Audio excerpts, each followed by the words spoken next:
إنه من سليمان.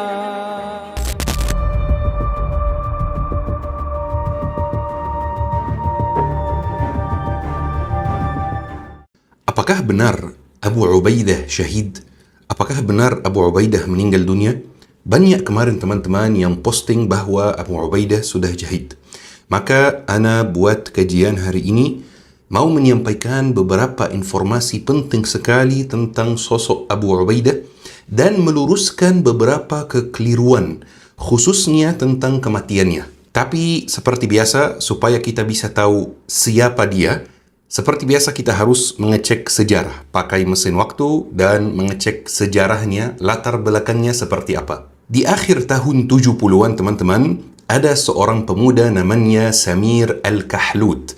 Dia berangkat dari tempatnya, dari rumahnya di Gaza ke Arab Saudi untuk mencari nafkah. Sebagaimana kebanyakan orang Arab lakukan di tahun 70-an, 80-an. Karena mereka waktu itu kerjanya di Arab Saudi dan mungkin sampai hari ini, tetapi khususnya di 70-an, 20-an itu industri minyak lagi lagi naik daun, lagi di puncaknya teman-teman. Maka membuat masyarakat Saudi itu sejahtera, maka mereka membutuhkan banyak pekerja asing. Samir berangkat ke sana bekerja di Arab Saudi sebagai guru teman-teman. Tetapi sebenarnya kalau kita lihat latar belakang keluarga Samir Al-Kahlut itu, sebenarnya mereka bukan dari kota Gaza. Mereka dari desa namanya An-Na'iliyah di Asqalan. Jadi sebenarnya masih bisa dikatakan Gaza karena Gaza itu bagian dari Asqalan teman-teman secara historis. Tetapi di tahun 48, keluarganya diusir dari rumahnya, maka mereka semua mengungsi ke kota Gaza. Kita lanjut ceritanya teman-teman. Di tahun 85, Samir dikaruniai seorang anak laki-laki namanya Huzaifah. Jadi namanya begini teman-teman, Huzaifah Samir Al-Kahlut. Keluarga Samir ini secara umum keluarga yang sangat agamis teman-teman, sangat beragama, Masya Allah, keluarga yang sangat islami. Jadi otomatis Huzaifah itu mempelajari Al-Quran dari kecil, mengikuti jejak saudaranya dan bapaknya teman-teman. Teman-teman, kalau mau memahami ilmu agama, memahami Al-Quran, kuncinya adalah belajar bahasa Arab. InsyaAllah di Syabab Belajar Academy tersedia kelas bahasa Arab untuk pemula, untuk orang yang tidak tahu apa-apa tentang bahasa Arab. Ada kelas malam buat yang bekerja, ada kelas subuh sebelum berangkat kerja. Bismillah, daftarkan diri sekarang. Tetapi di tahun 98 teman-teman, keluarga Samir itu pulang ke Gaza dari Arab Saudi. Kenapa pulang ke Gaza? Padahal karir Samir itu di Arab Saudi, alhamdulillah lancar. Karena teman-teman di tahun 90-an banyak peristiwa penting yang terjadi di Gaza. Jadi Samir itu merasa tidak nyaman jauh dari Palestina dan tidak berpartisipasi dalam perkembangan dan dalam peristiwa penting yang terjadi. Ketika mereka pulang ke Gaza, Samir melanjutkan hidupnya di Gaza seperti biasa dan anaknya Huzaifah melanjutkan sekolah seperti biasa. Anaknya Huzaifah waktu itu umurnya 13 tahun teman-teman. Kebetulan di umur 13 itu Huzaifah khatam Al-Quran hafiz 30 juz. Di Indonesia mungkin kita melihat ini pencapaian yang luar biasa. Dan memang ini benar pencapaian yang luar biasa. Tetapi di Gaza itu sudah normal. Kenapa? Karena di Gaza itu adalah negara atau Palestina itu negara dengan jumlah hafiz terbanyak di dunia dibandingkan dengan jumlah penduduk. Jadi normal sekali keluarga seislami itu anaknya hafiz semua teman-teman. Huzaifah, kita sudah bicara tentang Samir, ayo kita bicara tentang Huzaifah dulu. Huzaifah teman-teman lanjut sekolah seperti biasa dan di dalam sekolahnya dia bertemu, kenal dengan teman-teman dari IM. Dia suka dengan pemikirannya, maka dia menjadi bagian dari IM yang waktu itu terkenal di Gaza, khususnya di kalangan sekolah dan kampus dengan Al-Kutlah Al-Islamiyah. Dan ini sangat wajar Huzaifah masuk IM karena ayahnya Samir memang kenal dekat dengan Syekh Ahmad Yasin. Tapi teman-teman, di tahun 2000, berarti 2 tahun setelah Huzaifah pulang ke Gaza, di tahun 2000 teman-teman, terjadi peristiwa penting di Gaza juga, yaitu Intifadah kedua. Pasti teman-teman ada yang masih ingat tentang berita-berita tentang Intifadah kedua, gelombang perlawanan bangsa Palestina kedua. Dan qadarullah, seperti biasa, karena media dunia ini dikelola oleh Yahudi, maka banyak sekali berita palsu yang tersebar tentang Intifadah dan tentang mujahidin di Palestina. Maka teman-teman, salah satu pemimpin Hamas waktu itu, yaitu Syekh Salah Shihata, dia berpikir, bagaimana kalau kita mendirikan lembaga media khusus mujahidin, khusus Qassam, untuk mengumumkan berita penting dan meluruskan informasi salah dan informasi palsu yang tersebar di media waktu itu. Dan betul teman-teman, lembaga media khusus mereka itu didirikan, tetapi qadarullah 2 tahun setelah tahun 2000, berarti tahun 2002, Syekh Salah syahid dan yang memimpin setelahnya adalah Muhammad Ad-Daif. Di tahun yang sama, yaitu tahun 2002 itu teman-teman, Huzaifah baru lulus SMA. Dan sistem SMA di Palestina, di Mesir, di negara Arab itu sedikit berbeda dengan Indonesia. Jadi teman-teman, di Indonesia, kalau misalnya nilai kita di SMA itu biasa saja, standar normal, dan kita masih punya uang, kita masih bisa daftar di fakultas kedokteran, asal bisa bayar biayanya, dan asal bisa untuk lulus di tes kampusnya sendiri. Tapi nilai SMA tidak begitu pengaruh. Mungkin di Indonesia pengaruh kalau kita mau daftar beasiswa. Ya, pengaruh. Tetapi di Timur Tengah sistemnya sangat berbeda. Kita mungkin sudah punya uang yang sangat cukup, uang yang sangat banyak. Tetapi kalau nilai di SMA itu tidak tinggi, tidak bisa daftar di fakultas yang paling dicari dan paling diminati orang. Seperti fakultas teknik, fakultas kedokteran, dan lain-lain. Kalau nilainya kurang. Makanya di Timur Tengah itu SMA kadang-kadang lebih penting dari kuliah. Karena menentukan masa depan. Bakal kuliah di mana nanti, bakal kerja sebagai apa. Waktu itu teman-teman, Huzaifah lulus SMA dengan nilai yang sangat tinggi. Bahkan dia ditawari untuk daftar di fakultas kedokteran secara gratis. Tetapi dia tidak mau sama sekali. Dia memilih fakultas ilmu syar'i, fakultas Usuluddin di Universitas Islam di Gaza. Ketika dia mulai kuliah teman-teman, dia punya 2 aktivitas utama. Yang pertama kuliah, yang kedua jihad. Bayangkan teman-teman, dia itu jihad sambil kuliah. Umurnya belum sampai 20 tahun teman-teman. Bahkan di tahun 2004, pas ada penyerangan dari Zionis Israel terhadap daerah namanya Hayy Az-Zaitun, Huzaifah waktu itu berada di pusat perperangan dan hampir dibunuh oleh Zionis Israel. Tetapi Alhamdulillah Allah menyelamatkannya karena dia punya peran dan tugas yang sangat penting di masa depan. Waktu itu teman-teman, Huzaifah bertugas di Batalion Timur Gaza dan khususnya di bagian topografi. Suatu hari teman-teman, Huzaifah lagi bersama bosnya, lagi bersama atasannya, yaitu Abu Suhaib. Mereka berdua berada di sebuah bangunan milik Muqawamah waktu itu, dan tiba-tiba ada jurnalis yang masuk. Jurnalis itu teman-teman ingin berbicara kepada Abu Suhaib, ingin buat interview sama Abu Suhaib. Tapi qadarullah, Abu Suhaib tidak bisa berbicara di hari itu. Kenapa? Karena mungkin sakit, pusing, pokoknya dia tidak siap untuk berbicara. Maka dia majuin Huzaifah teman-teman. Katanya, kamu aja yang berbicara sama jurnalis. Ketika Huzaifah teman-teman bicara dengan jurnalis, semua orang takjub. Semua orang kaget teman-teman.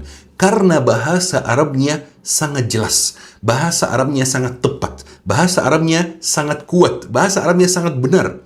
Dan mungkin antum akan bilang, ya wajar sih Syekh, kan dia orang Arab. Tetapi faktanya teman-teman, tidak semua orang Arab bisa berbicara bahasa Arab formal dengan fasih dan jelas. Makanya bahasa Huzaifah itu bikin semua orang, wow, ini bahasanya luar biasa teman-teman. Kenapa? Karena jelas, to the point, tepat, kaidahnya benar, suaranya jelas, mudah difahami, tidak bertele-tele. Salah satu orang yang kaget dengan gaya Huzaifah adalah pemimpinnya sendiri, yaitu Abu Suhaib. Makanya teman-teman, Abu Suhaib langsung rapat dengan pimpinan Muqawamah waktu itu. Pimpinan yang lebih tinggi dari dia. Mereka rapat dan membahas satu poin. Kenapa sampai hari ini kita tidak punya juru bicara? Kenapa sampai hari ini kita tidak punya satu orang yang berbicara atas nama kami? Maka mereka sepakat teman-teman, harus punya juru bicara. Langsung Abu Suhaib merekomendasikan Huzaifah teman-teman. Dia adalah orang yang paling tepat untuk menjadi juru bicara. Teman-teman, kalau kita di tempat lain bukan di Gaza, pasti pemimpinnya, yaitu Abu Suhaib itu, bakal iri. Pasti teman-teman. Karena memang ya seperti itu keadaan di sekitar kita teman-teman. Kalau ada pemimpin dan anak buahnya, kalau anak buahnya itu menerima perhatian dari banyak orang, anak buahnya itu lebih pintar dari pemimpinnya, biasanya pemimpinnya itu akan iri dan akan menyingkirkan anak buahnya supaya perhatian tetap kepada dia. Tetapi tidak heran, ini Gaza teman-teman, tempatnya hamba-hamba pilihan Allah subhanahu wa ta'ala. Jangan heran, ini normal. Maka teman-teman, Huzaifah dipilih sebagai juru bicara dan umurnya waktu itu sekitar 19 tahun teman-teman. Kurang lebih sama dengan umur Usama bin Zaid yang diberi amanah oleh Rasulullah untuk menjadi pemimpin pasukan, padahal masih ada yang lebih senior dari dia. Orang Gaza itu, orang Hamas itu teman-teman benar-benar hidup di dunia lain. Ketika ana mengatakan mereka orang-orang yang datang dari zaman para sahabat untuk hidup di antara kita di 2026, ana tidak berlebihan teman-teman. Jadi Huzaifah teman-teman ditawari untuk menjadi juru bicara. Awalnya dia tidak mau teman-teman. Kenapa dia tidak mau? Karena katanya saya mau jadi syahid. Kalau saya bicara atau saya jadi juru bicara saja, kemungkinan menjadi syahid itu mengecil. Mending saya di lapangan saja supaya bisa jadi syahid. Tetapi karena ini tugas dari umat, maka dia setuju teman-teman. Sejak waktu itu, sejak dia menjadi juru bicara, maka dia dikenal dengan pria mulatham. Mulatham itu artinya pria yang menutup wajahnya dengan sorban. Huzaifah waktu itu punya dua karakter, punya dua kehidupan yang berbeda teman-teman. Kehidupan yang pertama adalah kehidupan dia sebagai juru bicara Qasam, menutupi wajahnya dengan sorban, di mana tidak ada yang tahu siapa dia, termasuk keluarga besarnya sendiri. Kalau istrinya atau orang tuanya pasti tahu, tetapi keluarga besarnya, tetangganya, tidak ada yang tahu sama sekali. Kehidupan yang kedua teman-teman adalah kehidupan pemuda biasa, yang kuliah dan lain-lain. Waktu itu, pas dia jadi juru bicara, dia belum lulus kuliah. Tahun 2006 baru dia lulus kuliah. Tahun 2005 baru dia nikah teman-teman. Hidup yang sangat biasa, kerja, mencari nafkah, bersosialisasi dengan tetangganya. Tetangganya tidak ada yang tahu bahwa yang mengimami mereka setiap hari di salat maghrib dan salat isya itu ternyata adalah juru bicara yang semua orang nunggu pengumumannya dan pidatonya. Sampai suatu hari teman-teman, mereka sepakat untuk memberi nama untuk juru bicara. Nama adalah Abu Ubaidah. Biar mirip dengan Sayyidina Abu Ubaidah bin Al-Jarrah teman-teman. Jadi Qasam mulai buat branding untuk juru bicaranya. Ada sorban dengan warna tertentu, ada nama tertentu yaitu Abu Ubaidah. Terus ada kalimat yang selalu dia sampaikan, innahu la jihad, nasrun aw istijhad. Ini adalah jihad, menang atau syahid. Maka brandingnya sudah sempurna teman-teman. Hidup Huzaifah dan Abu Ubaidah berjalan barengan dengan sangat lancar teman-teman.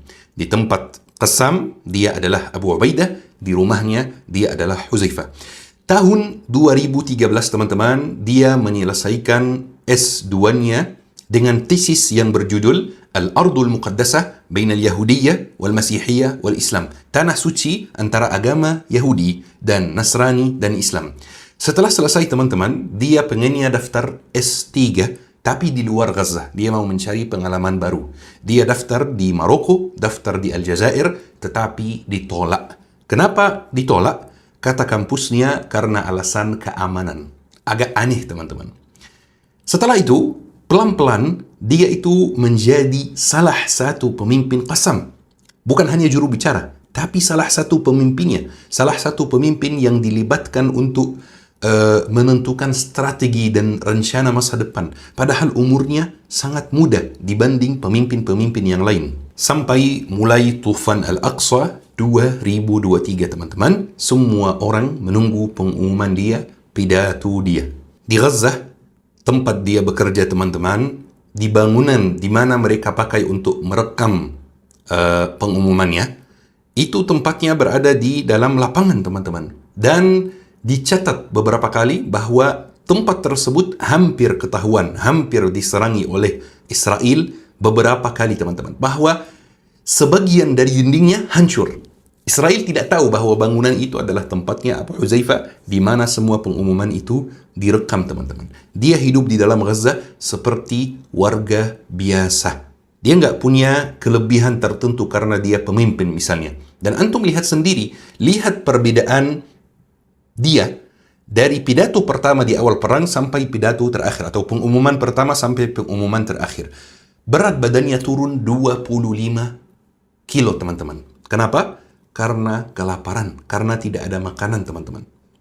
Dan ini membantah fitnah-fitnah Khawarij modern ini, Khawarij zaman ini, teman-teman. Khawarij dari kalangan umat Islam sendiri yang menuduh Qassam itu dengan tuduhan yang tidak benar, menuduh Hamas itu dengan tuduhan yang tidak benar, bahwa mereka itu misalnya anak buahnya Syiah, anak buahnya Iran, bahwa studio-studio mereka itu berada di Al Jazeera di Qatar, bahwa mereka itu membiarkan warga Gaza syahid sendirian, tetapi mereka hidup di hotel mewah di Qatar. Mereka itu di lapangan bersama warganya, teman-teman, seperti warga Gaza pada umumnya.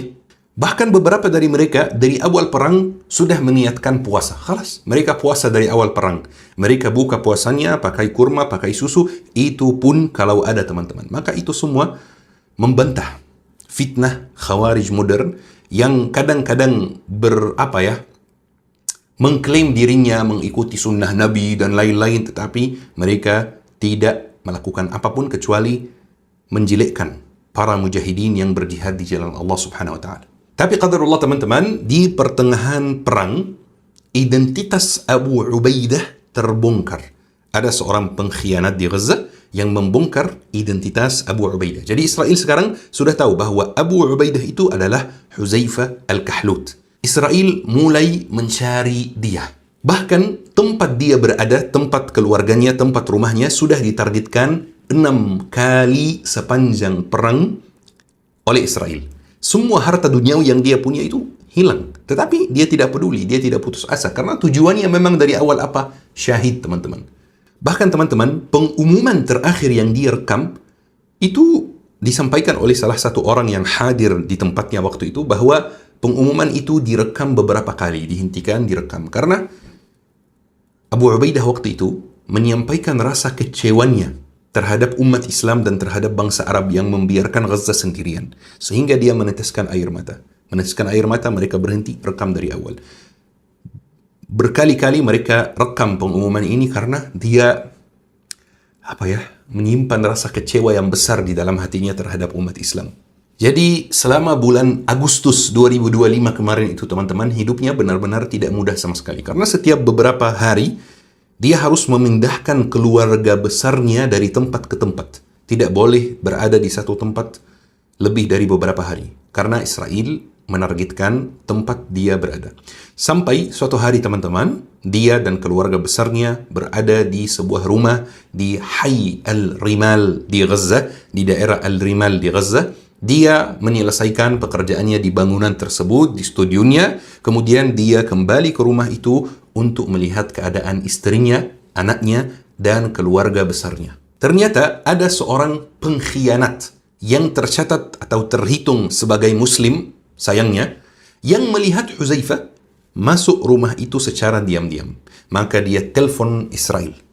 Dan beberapa jam setelah dia masuk rumah tersebut, Israel membom rumahnya dengan pesawat. Dia meninggal dunia atau syahid di tanggal 30 bulan Agustus 2025 bersama 40 orang dari keluarganya. Dia syahid, istrinya syahid, 2 anak perempuannya syahid, anak laki-lakinya yang namanya Yaman syahid, dan tersisa 1 anak lagi, alhamdulillah, selamat walaupun terluka parah, namanya Ibrahim. Tetapi Qassam mengumumkan syahidnya di tanggal 29 Desember 2025.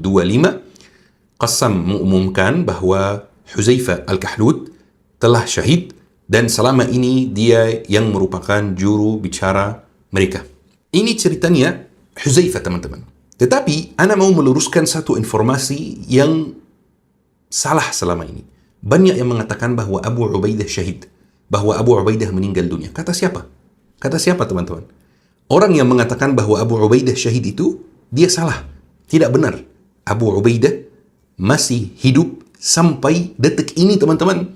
Yang syahid itu adalah Huzaifah Al-Kahlut. Abu Ubaidah tidak mungkin syahid. Kenapa? Karena Abu Ubaidah itu adalah karakter. Abu Ubaidah itu adalah ide. Abu Ubaidah itu adalah simbol, teman-teman. Dulu yang mengambil peran Abu Ubaidah namanya Huzaifah Al-Kahlut. Dan Huzaifah Al-Kahlut sudah syahid, teman-teman.